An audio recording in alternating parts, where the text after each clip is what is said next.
mais a questão de ser flexível o currículo do ensino médio e uma parte poder ser feita à distância, a questão do professor não precisar ter formação, poder ser notório saber, a questão de se focar mais na língua portuguesa e na matemática e o resto ser uma escolha do aluno, acaba criando não sei que tipo de formação no ensino médio. É algo assim que a gente não consegue realmente compreender como que pode ser feito isso sem estraçalhar com tudo, né?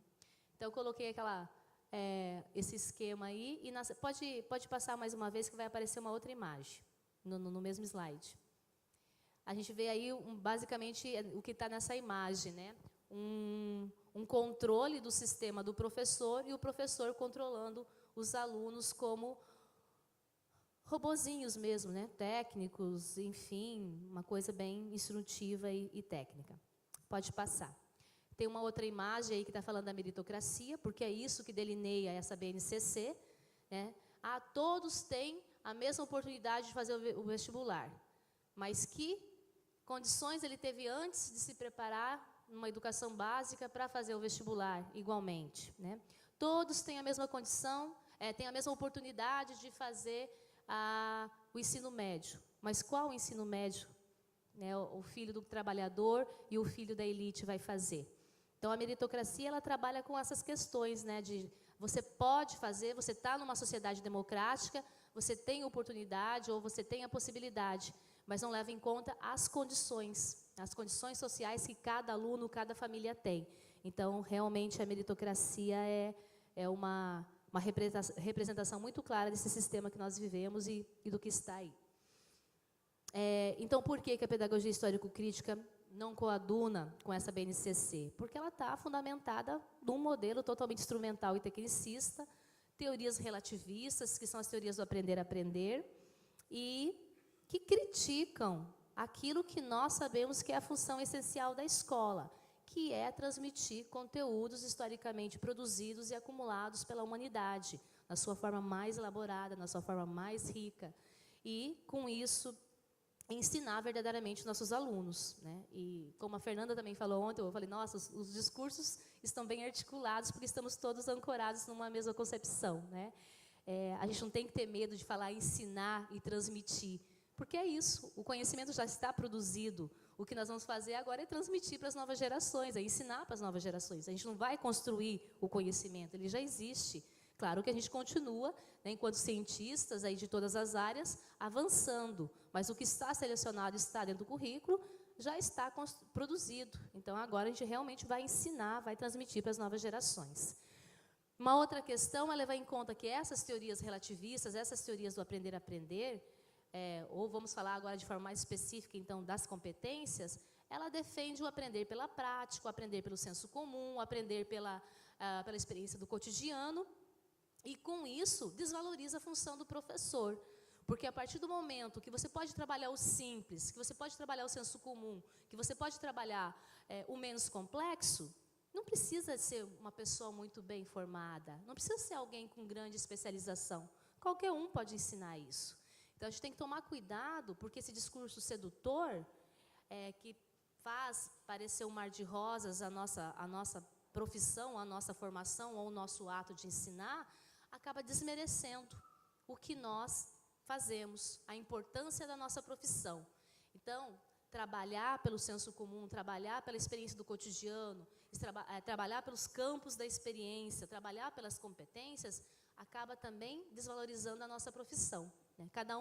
Qualquer um pode ensinar, então qualquer salário também serve. E aí, com isso, a gente vai perdendo, inclusive, na valorização da nossa carreira, tá? Um outro, pode passar, por favor. Pode passar esse também. Aí eu coloquei uma outra imagem que coloca, eu acho que de forma mais clara ainda para a gente, aquele controle total do sistema que eu coloquei lá no início. Então, essa grande mão aí, né, o sistema, o capital, nem vou falar que é o governo, porque o governo, na verdade, representa o capital. Então, o sistema, o professor e o aluno. E é disso que a gente tem que fugir, é disso que a gente tem que, é contra isso que a gente tem que resistir, né? Porque nós, professores, somos capazes de pensar, somos capazes de fazer os planejamentos, somos capazes de construir o currículo das nossas redes e, né, não podemos seguir um currículo aí por competências e por numa linha instrumental. Pode passar, por favor, para eu ir finalizando. Pode passar esse, inclusive. Esse também. Esse também. Mais um. Eu achei que tinha apagado isso aí, gente. Desculpa, pode passar. Passa. Depois eu disponibilizo os slides. Pode passar. Esse também. Aí. Então, finalizando. Quando a gente fala de currículo, quando a gente fala de educação pública, quando a gente fala de trabalhar, o professor trabalhar com compromisso social, com os filhos e filhas da classe trabalhadora, nós devemos pensar aqueles pontos que partem da filosofia, né? O que eles... Pode bater mais uma vez aí no teclado, por favor, que tem mais uma imagem. Mais uma vez. Tá. Que tem mais uma imagem aí de crianças. Então, quando a gente tem a concepção de que modelo que nós vivemos, que é um modelo desigual, que é um modelo injusto, que é um modelo explorador, que é um modelo opressor, a gente tem que pensar como que a gente vai trabalhar a partir do nosso currículo, que conhecimento a gente vai trabalhar a partir do nosso currículo para superar isso. Aí eu coloco essas seguintes questões, né? O que eles ou elas devem se tornar, que estão nessa imagem? Que educação devem ter? Qual tipo de ser humano almejamos? Para qual sociedade? Que não é essa, né? Desigual, aonde eu até comentei, eu fiz uma fala segunda-feira lá em Cascavel, no Paraná.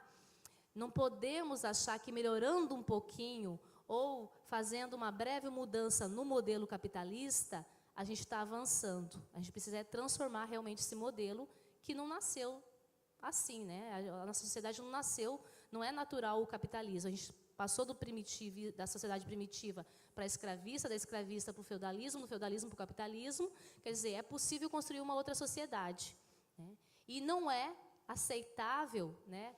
A gente não pode, de maneira alguma, achar que é normal, numa sociedade que produz o excedente de alimentos, nós produzimos o dobro do que o planeta precisa de alimentos, a cada 1 minuto, 5 crianças estão morrendo de fome. A cada 1 minuto, muitas pessoas, além das crianças, estão morrendo de desnutrição. Pessoas estão morrendo em filas de hospitais, idosos estão morrendo em filas de hospitais, mulheres grávidas estão morrendo sem atendimento. Então, não é possível a gente aceitar que esse é o modelo que a gente quer melhorar um pouquinho, ou que a gente quer continuar, né? Então, pensando no nosso compromisso com a escola pública, a nossa luta é resistir a esse modelo que está sendo imposto, vendo as nossas formas de articulações dentro dos nossos sistemas e realmente buscando como utopia um outro modelo social totalmente oposto a esse. Por favor, pode passar para eu finalizar? Mais um. Mais um. Pode passar mais um. Tá. Então, qual que deve ser a nossa luta na educação? Né? A partir da pedagogia histórico-crítica, a partir de uma concepção, então, totalmente oposta. Estou colocando aí uma imagem, né, de uma criança catando lixo, e se a nossa luta é na direção de manter isso, né, ou de transformar isso. Por favor, pode passar. Pela transformação, pela mudança, pela humanização, pela desalienação e pela libertação de todos os seres humanos. Tá? E o último slide, por favor. Aí, então, tem uma definição do que a pedagogia histórico-crítica defende quanto formação, que é totalmente oposto ao que está, então, na BNCC, aprovada para a educação infantil e para o ensino fundamental. Então, qual homem? Unilateral, desalienado, emancipado, livre. Qual sociedade? Oposta a essa. Pode ser socialista, comunista, ou, enfim, que seja oposta a essa. A gente pode construir um outro modelo que supere esse, né, levando aquilo que é positivo desse modelo, que é o conhecimento produzido até o momento, mas, né, realmente socializando isso de forma igualitária. Qual escola que transmita o conhecimento na sua forma mais elaborada? Qual conhecimento? Aquele que existe e na sua forma mais rica, né, no campo da ciência, da filosofia e das artes. Qual professor? Aquele que ensina, aquele que direciona, aquele que tem intencionalidade, pois o ensino gera o desenvolvimento e não o contrário. Porque na BNCC o professor nem está muito definido, mas a questão das competências e a questão do trabalho por campos de experiência já diz muito bem qual que é o trabalho do professor, né? Seguir uma instrução, seguir um modelo instrumental, trabalhar pelo senso comum, quer dizer, não precisa ser alguém que ensina, que tem intencionalidade, que tem formação. Qualquer um pode ser professor. E aí a gente perde tanto na valorização da nossa carreira, quanto na formação das novas gerações. E é contra isso que a gente tem que resistir. Muito obrigada.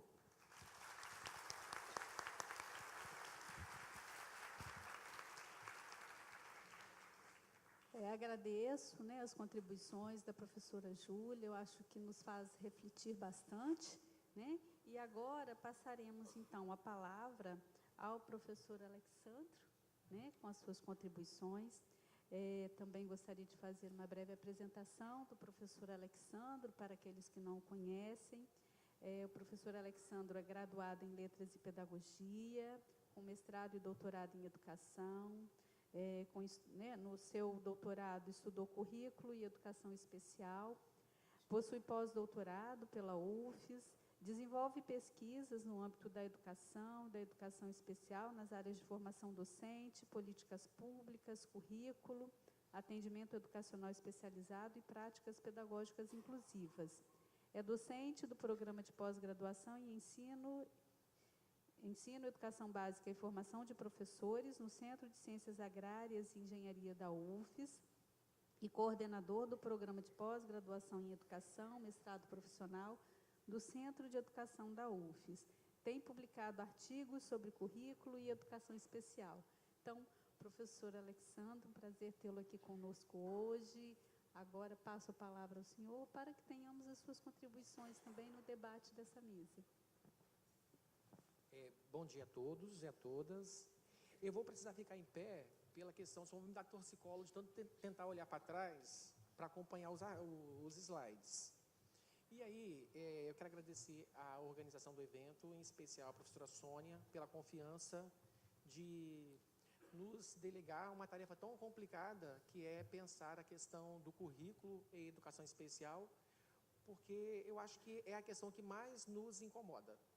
Nós podemos dizer que os meninos chegaram na escola, as políticas de permanência são frágeis e todo dia a gente acorda se perguntando como é que a gente ensina.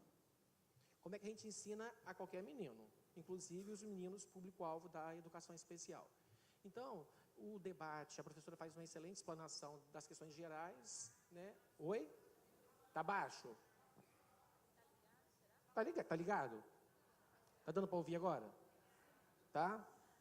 Então, a professora faz uma explanação sobre as questões gerais da base e nós tentamos encontrar um diálogo desta rica discussão no cotidiano da escola, atravessada pela escolarização dos alunos público-alvo da educação especial. Aí pode passar para mim.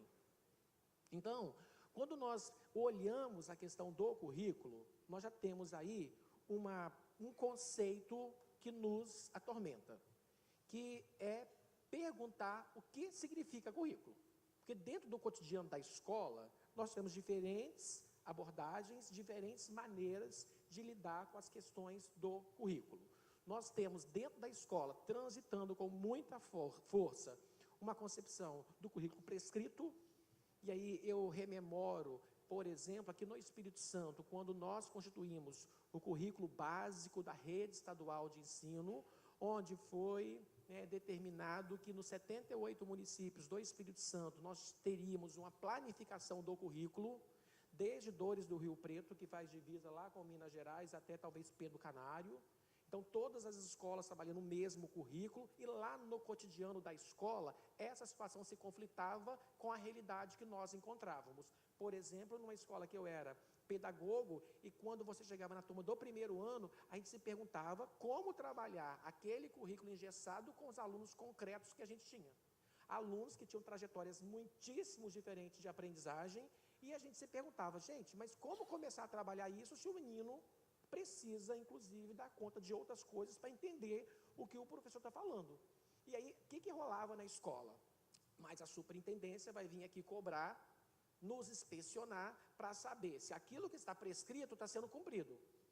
E aí, o que a escola dizia? A gente ensina uma coisa e registra outra.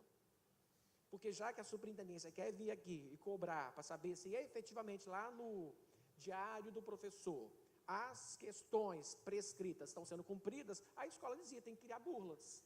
E uma das burlas é, nós temos que atender os meninos com as condições concretas que eles têm, mas tem o povo da superintendência que vai vir aqui. O que a gente vai fazer? A gente ensina uma coisa e registra outra.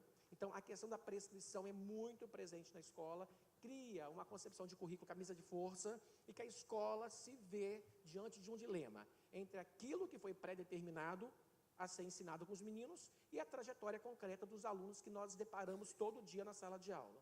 Mas também temos, dentro do cotidiano da escola, uma concepção de currículo que nós podemos chamar de currículo real, ou currículo vivido, ou currículo praticado. Quantos professores dizem, quando a gente fecha a sala de aula, fecha a porta da sala de aula, aqui quem faz o rock sou eu e os meninos. Então, nós também temos essa liberdade de também praticar, de vivenciar, de lidar com esse conhecimento de maneira um pouco mais autônoma na sala de aula, inclusive lidando com as questões da prescrição. E também transitamos com os currículos ocultos, que pensando um pouco nessa palestra, eu fiquei pensando, gente, como que a questão, por exemplo, da escola sem partido toca na questão dos currículos ocultos? Porque aquele conjunto de ideologias, de debates que fazemos com os meninos na sala de aula, talvez seja grande preocupação dentro de um processo neoliberal de educação que quer nos castrar esse debate em sala de aula. Então, pensar a questão do currículo já é uma temática tensa, e o Miguel Arroio vai chamar a atenção, então, que o currículo é um território em disputa. Não temos uma questão dada na questão do currículo, e nós temos aí vários movimentos sociais, sim, disputando a questão do conhecimento na escola. O Arroio agora traz um debate dizendo que, com os novos sujeitos que nós temos na escola, nós precisamos de outras pedagogias. Outros sujeitos, outras pedagogias. Pode passar para mim. E aí, desde os anos 80 ou antes disso, no Brasil já é feita uma defesa pela composição de uma base nacional curricular comum. A gente se inspira em Macedo para trazer essa afirmativa. Na LDB, nós já temos uma previsão de que 60% dos conteúdos comuns, dos 60% do currículo, ele se compõe pela via de conteúdos comuns, e nós temos aí 40% que serão trabalhados a partir dos aspectos culturais de cada região do país. E aí, quem está no cotidiano da escola, tenta... Está melhor? Então, dentro do cotidiano da escola, nós entendemos também que, pelo tempo que nós temos, pela cobrança que nós temos, por um currículo engessado, ele conflitando com as diferentes trajetórias dos meninos, pouco sobra para você trabalhar os 40%. A escola mal está dando conta de fazer os 60% acontecer. Pode passar. E aí, a elaboração da BNCC, ela traz algumas preocupações que a professora tocou, que são preocupações para além da educação especial. São preocupações que atravessam a escolarização de qualquer aluno, seja ele público-alvo da educação especial ou não. Uma primeira preocupação que a professora toca é a interferência das agências internacionais e nacionais na composição da BNCC. Um conjunto de ideologias hegemônicas que ditam concepções de sociedade, interferindo do que nós vamos chamar de conhecimento válido. Uma outra preocupação fala da ideia de um currículo único e um currículo mínimo que nega o que o Boaventura de Souza Santos chama de ecologia de saberes. Vivemos num país repleto de possibilidades, repleto de experiências, repleto de vários conhecimentos, e quando nós temos aqui a composição de uma BNCC, prima-se por um currículo mínimo, um currículo enxuto, e negando aí uma ecologia de saberes e produzindo o que o Boaventura chama de epistemicídio, a morte de muitos outros conhecimentos que precisam ser levados para a escola, inclusive que os meninos com deficiência demandam e têm o direito de aprender na escola. Mas que esse conhecimento não cabe nos currículos engessados, e a escola muitas vezes não vê importância em trabalhar esse conhecimento, ou coloca esse conhecimento como conhecimento menor do que outros conhecimentos hegemônicos. Pode passar. Uma outra questão que a BNCC traz é a defesa de um padrão de qualidade. Aí nós temos que nos perguntar, o que significa padrão de qualidade? Esse padrão de qualidade, ele está endereçado a quem? E muitas vezes, ou quase sempre, o que está sustentando a BNCC é o não questionamento.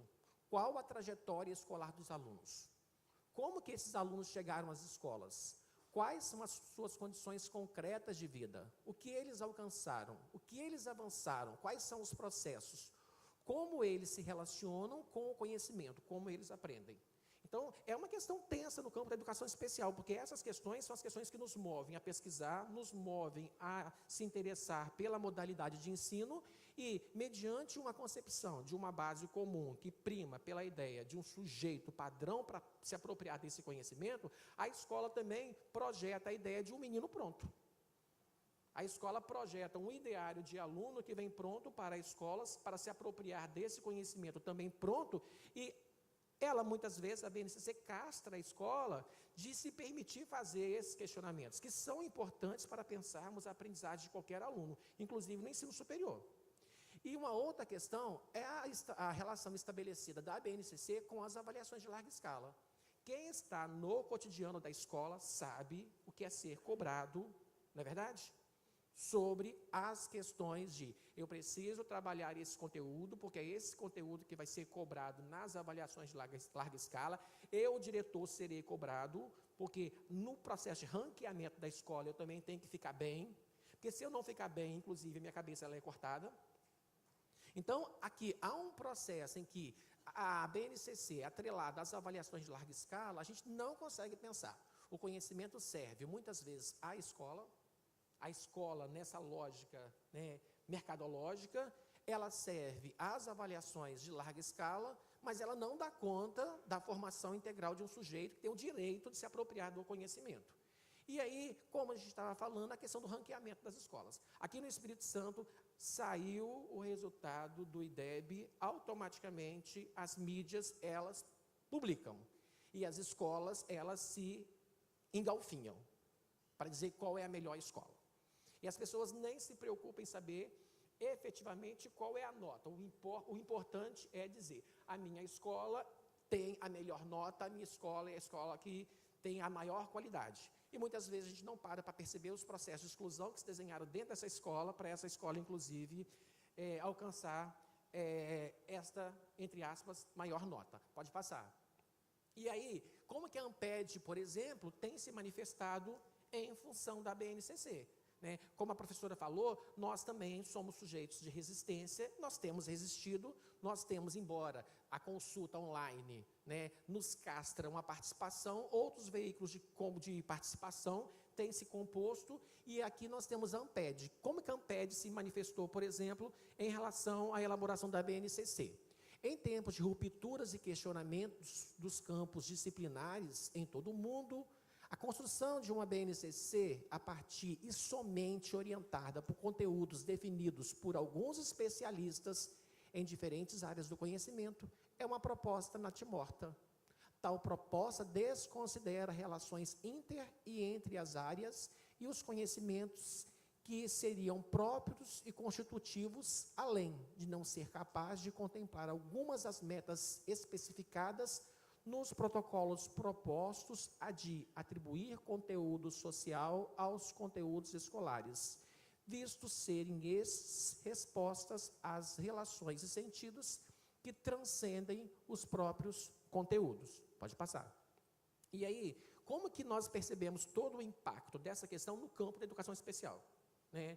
Nós temos os alunos na escola. Eu lembro que aqui no Espírito Santo, eu e Daniela Cortes, uma vez, trabalhamos em Vila Velha, e quando o pessoal das instituições especializadas nos chamaram para dizer, os meninos vão para a escola, a gente se perguntava na época, como? E hoje nós podemos dizer, eles estão na escola, e nós hoje avançamos nos perguntando, e aí, como é que a gente vai ensinar? Né? E aí, ter uma BNCC hoje nos coloca numa situação complexa, porque nós precisamos continuar nos perguntando que o menino precisa aprender e como. E aí, no campo da educação especial, nós temos uma defesa da educação inclusiva, defende o acolhimento nas classes comuns de diferentes sujeitos, garantindo a esses diferentes sujeitos o direito de aprender e de atingir os mais elevados níveis de ensino. E dentre os grupos de sujeitos que passaram a ter direito à educação, nós temos os alunos com deficiência, com transtornos globais do desenvolvimento e com altas habilidades de superdotação. E aí emergem as tensões, emergem as preocupações, né, a questão da BNCC conflitando com esse princípio de educação inclusiva, que também no Brasil ele ganha sustentação a partir da pesquisa, a partir das lutas sociais. Uma primeira preocupação: diante de um currículo prescrito e inflexível, a escola se vê diante de muitos dilemas e muitas perguntas. Uma primeira pergunta que a escola está se fazendo é: o menino aprende? Porque diante de um conhecimento engessado, um conhecimento pensado para poucos, um conhecimento que ele prima para um padrão de menino, gente, quem trabalha em Secretaria de Educação sabe quando é atender o telefone e ter aquele professor, aquele pedagogo da escola ligando, conta toda a novela do menino e no final é a pergunta: ele passa ou ele não passa? Não é assim?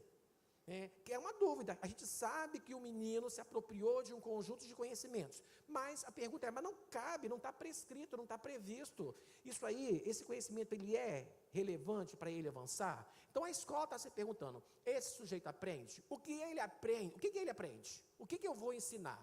O que ele aprendeu tem valor? Ele passa ou ele não passa de ano?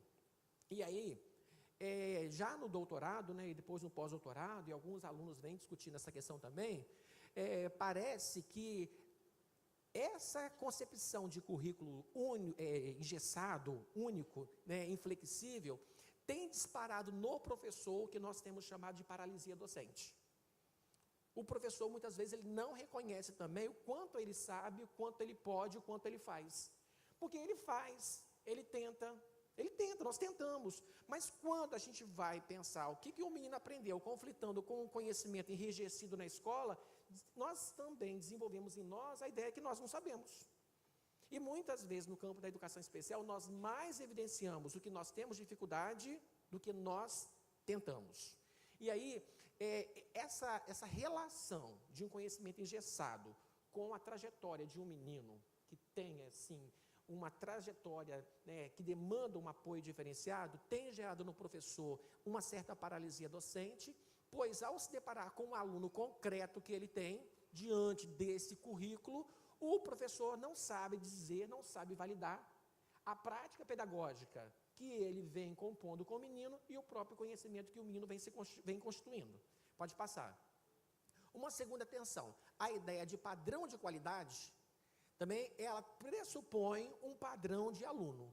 E muitos conhecimentos selecionados, eles são apresentados aos alunos, mas sem levar em consideração as trajetórias e as realidades desses sujeitos. E aí, os professores afirmam: eles não querem aprender. Aqui no Espírito Santo, eu acho que em outros estados também, o que mais falamos a partir da paralisia docente é que as crianças já na educação infantil têm dificuldade de aprendizagem. Né? Aí quando você vai, eu lembro lá em Vila Velha, quando eu trabalhei em Vila Velha, nós fomos fazer um levantamento de alunos na EJA, e a professora, era um levantamento de alunos com deficiência na EJA. Diante de um conhecimento inflexível, a professora saiu da sala de aula e falou assim: está aí, tirando a mim, todo mundo. Então ela estava, olha como é que a gente vai produzindo um sujeito com deficiência a partir de um conhecimento engessado. E aí a grande pergunta: eles não querem aprender, eles não aprendem, já fiz de tudo, mas ele não consegue. E já nos anos iniciais do ensino fundamental, já na educação infantil, há uma naturalização do fracasso escolar, né? O fracasso do aluno. E aí vamos rememorar os nossos conselhos de classe. Nós só falamos dos meninos, é eles que não querem, como se nós fôssemos isentos dessa relação que acontece durante um certo período na escola. Pode passar. Uma terceira questão: aí cresce, né, com força a questão de crianças que têm suspeitas de deficiência, suspeitas de síndromes e que demandam uma questão do laudo médico. A gente sempre brincava lá na prefeitura de Vitória, quando a gente fazia, né, o acompanhamento das escolas, que a criança não pode nem balançar mais. Que se ela balança, a gente fala: não balança não, vai complicar a sua vida. Né? Que se balança na escola, lá, ó, tem autismo. Né? Se a criança está desligada, às vezes a aula não está muito interessante, aí desligou, ó, tem déficit de concentração. E se a criança te manda para aquele lugar, se ela corre, se ela faz, ó, tem hiperatividade. E agora, nas escolas, tem o tal do TOD. Né? A criança não quer fazer, tem TOD. Então, o que a gente também tem discutido, que no campo da educação especial, né, essa concepção engessada de currículo tem criado a ideia do sujeito doente, do sujeito que não pode, do sujeito que não consegue. E nós olhamos isso pela via da clínica. Só que nós temos também pensado lá no grupo da professora Denise, que está aqui, que além do diagnóstico clínico, nós também temos nos preocupado com o diagnóstico que nós chamamos de diagnóstico de laudo subjetivo, o laudo do olhar. O modo como eu olho o menino é a primeira maneira que o professor encontra de avaliar esse sujeito. E muitas vezes nós temos ficado presos ao laudo do médico e não temos observado que o primeiro diagnóstico quem dá é o professor, às vezes, na escola. E não é assim, gente, é bem assim, ó. Eu tenho aqui a professora e eu penso, ela é meio estranha. Lá na escola, nossa aluna é meio estranha. Aí, como eu acho que ela é estranha, eu chamo a pedagoga e falo, olha, pedagoga, olha aquela aluna lá. Acho que ela é meio estranha. A pedagoga fala, realmente,